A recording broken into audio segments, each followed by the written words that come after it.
My name is Jacob Anderson. I am from Coshada, Louisiana, and I am a senior biology major. My name is Mallory Crawford, and I'm from Pollock, Louisiana. Past summer, right after finals week, I went on a mission trip to New York City with the BCM, and we worked in Queens and the Bronx with 2 different church plants up there. During the fall semester, we had talked about going on mission trips, and Chad approached me and asked if I was interested in going to Chinatown as part of a trip where we spent our one Christmas in Chinatown and then we spent the next Christmas in China. We actually stayed in the middle of Manhattan, but we spent most of our time on the mission trip in Chinatown. So every day we would go, we'd take the subway to Chinatown, and then we would work at a church that was in Chinatown and kind of minister to the people there. But we were picking up trash in a park, and a lady approached me about what we were doing. So I didn't even have to go up to her and start the conversation. She came up to me, and just because we were out there and serving the community, and that's not something that they typically see up there, she was like, well, why are y'all here? And so I got to talk with her and share a little bit about Christ and share a little bit about the church we were working with.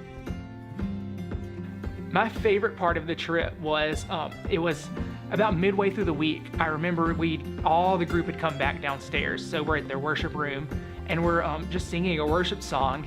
And it's crazy because I was still in the United States, but it was like one of those moments when it clicked for me, like how big the gospel is. Because sometimes I tend to localize it to my own life and localize it to the people around me.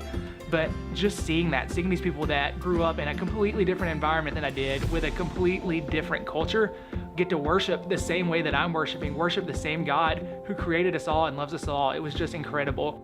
So for anyone who's uncertain about going on this mission trip, I would say go. You grow so much as a person, you grow so much in your faith while you're up there, and God's gonna teach you something while you're up there. And if it's money that you're worried about, God's gonna provide a way. There's always fundraising, and people are more than willing to help you out with that fundraising. And just as far as being uncertain, if you're not comfortable doing it, go. It will push you out of your comfort zone, and it's one of the best things I've done, just because I've grown so much just from going, and now I'm going to be ready to go back wherever God has. Right now, we get these long breaks that are set aside for us way ahead of time, that we can plan to go do these things. And not only just for the fact that it's smart to go now, but also because we are called to go. That at the end of the day, no matter how old we are called to go out and spread the good news. And I feel like too often we forget this and say someone else will, and that's not only irresponsible, it just kind of forgets the gospel. This trip wasn't super expensive. There was some cost to it, so I didn't have to do as much fundraising, but that was just putting out the work to do a couple of fundraisers really helped fund the trip to where I didn't have to pay anything out of pocket. This summer, God worked a lot with me about, when we're sharing His love and we're sharing about Christ, it's nothing that we're doing to save people, it's always Him, and we just get the opportunity to share that with other people, and He lets us have that opportunity. And so that kind of started in New York.